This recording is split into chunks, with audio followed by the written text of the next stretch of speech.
বাংলা হরোস্কোপে স্বাগতম।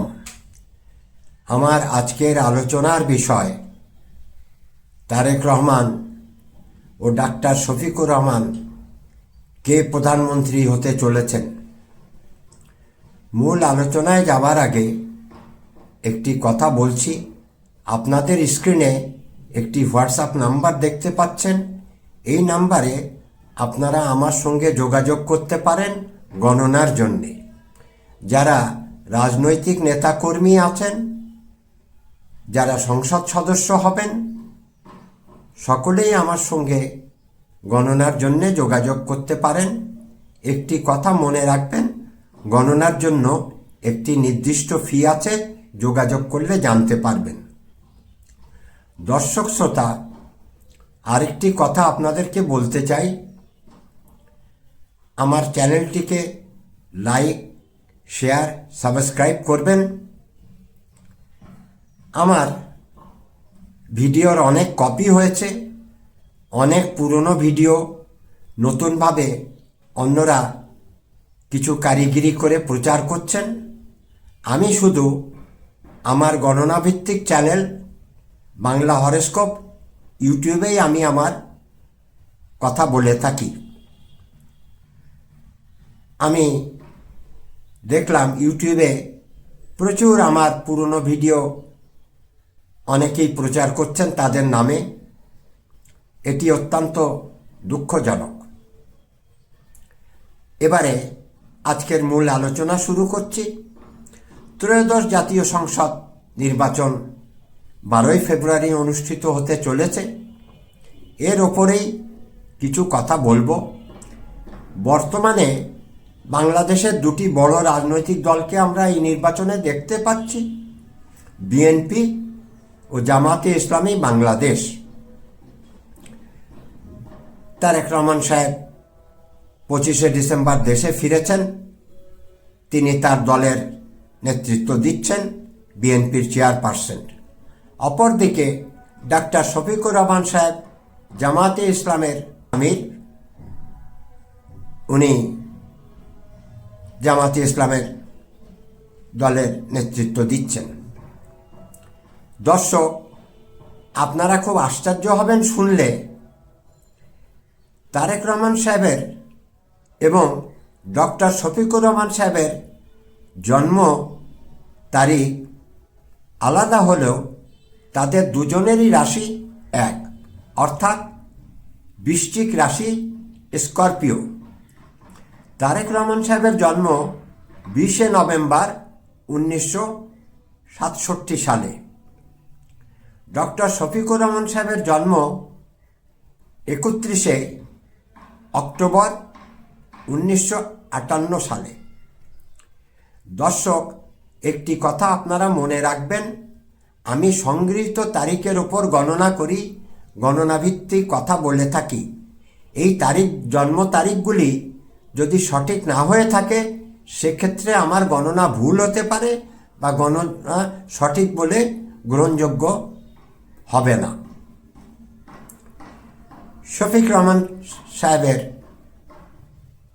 ডাক্তার শফিকুর রহমান সাহেবের 31শে অক্টোবর জন্ম, বৃশ্চিক রাশি। গ্রহগত অবস্থান একটু বলে নিই। চতুর্থ ঘরে রাহু রয়েছেন, পঞ্চম ঘরে রয়েছেন শনি, দশম ঘরে রয়েছেন কেতু। বৃহস্পতি অষ্টম নবম ঘরের মধ্যে স্থান পরিবর্তন করছেন। অষ্টম ঘর দুর্ঘটনার ঘর, নবম ঘর ভাগ্যস্থান। দর্শক, বৃহস্পতি প্রতি ঘরে 1 বছর করে থাকেন, কিন্তু এবছর বৃহস্পতি 4 মাস পর পর তার স্থান পরিবর্তন করবেন বা রাশি পরিবর্তন করবেন, যে কারণে কিছু সময় অষ্টম ঘরে থাকবেন, কিছু সময় নবম ঘরে থাকবেন। এই হচ্ছে আমাদের গ্রহগত অবস্থান। ডক্টর শফিকুর রহমান সাহেবের জন্ম 31 তারিখ যদি আমরা ধরি, 31 মানে 4, অক্টোবর মাস 10 অর্থাৎ 1, 4 যোগ 1 5, 1958কে যোগ করলে আমরা পাবো 23, 23 মানে 2 যোগ 3 5, তাহলে আমরা পাবো 1 4 5, এই তিনটি সংখ্যা আমরা পাবো। যোগ করলে 10 হবে, 10 অর্থাৎ 1। ডক্টর শফিকুর রহমান সাহেবের জন্ম সংখ্যা 4, গন্তব্য সংখ্যা 1। আমি আমার অনেক ভিডিওতেই বলেছি 1 সংখ্যা নেতৃত্ব দেওয়ার সংখ্যা বলা হয়, 4 রাহুর সংখ্যা। 4 এবং 1-এর এই দুটি সংখ্যা ডাক্তার শফিকুর রহমান সাহেবের জন্য শুভ, তার ভাগ্য ভালো আমরা বলতে পারি। অপরদিকে তারেক রহমান সাহেবের জন্ম সংখ্যা 20 অর্থাৎ 2, নভেম্বর 11 অর্থাৎ 2, 2 আর 2 4, 1967, 23 মানে 5। তাহলে আমরা তারেক রহমান সাহেবের সংখ্যা পাবো, জন্ম সংখ্যা পাবো 2 এবং গন্তব্য সংখ্যা পাবো 9। 2 চন্দ্রের সংখ্যা, 9 মঙ্গলের সংখ্যা। খুব শুভ বলা যাবে না। গ্রহগত অবস্থান তারেক রহমান সাহেবের ও ডক্টর শফিকুর রহমান সাহেবের একই। দর্শকরা মনে করতে পারেন তাহলে তাদের দুজনার ভাগ্য এক হবে। হ্যাঁ, রাশি অবশ্যই এক, ভাগ্যের কিছু মিল থাকবে।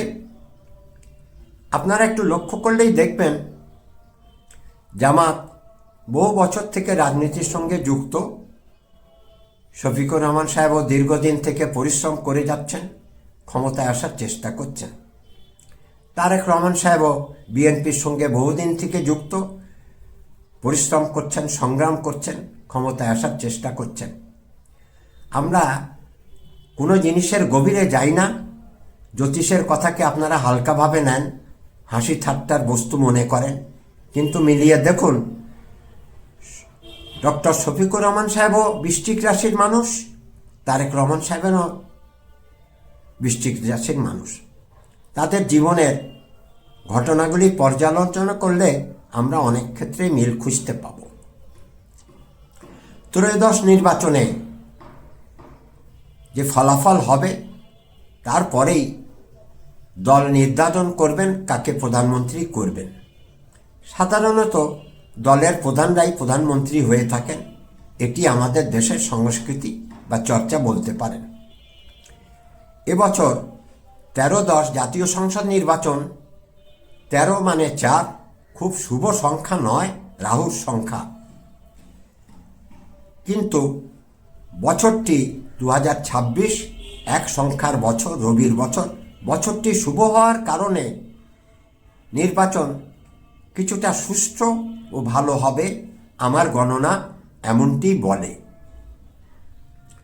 আমরা খুব আগ্রহের সঙ্গে অপেক্ষা করছি কে প্রধানমন্ত্রী হবেন। আমার গণনায় বলছে দুজনই উপযুক্ত প্রার্থী, দুজনের মধ্যে হাড্ডাহাড্ডি লড়াই হবে। দেখার বিষয় জনগণ কাকে, কোন দলকে বেশি ভোট দেবেন। ডক্টর শফিকুর রহমান সাহেবের কিছু প্লাস পয়েন্ট আছে যেটি তারেক সাহেবের নাই, কিন্তু ইতিমধ্যে দেশের জনগণ, কূটনৈতিক ব্যক্তিবর্গগণ, দেশের সংবাদপত্র, ইলেকট্রনিক মিডিয়া, গণমাধ্যম যাই বলি না কেন, সবাই ধরে নিয়েছেন তারেক রহমান সাহেব প্রধানমন্ত্রী হতে চলেছেন। আমি এর বিপক্ষে কোনো কথা বলবো না। আমার পরামর্শ দুজন প্রার্থীর মধ্যে কোনো একজন প্রধানমন্ত্রী হবেন। আমরা নির্বাচন পর্যন্ত নির্বাচনের ফলাফল দেখার জন্য অপেক্ষা করব। আজকের ভিডিও এই পর্যন্তই। আগামী ভিডিও দেখার অনুরোধ রইল। আপনাদের সকলকে ধন্যবাদ।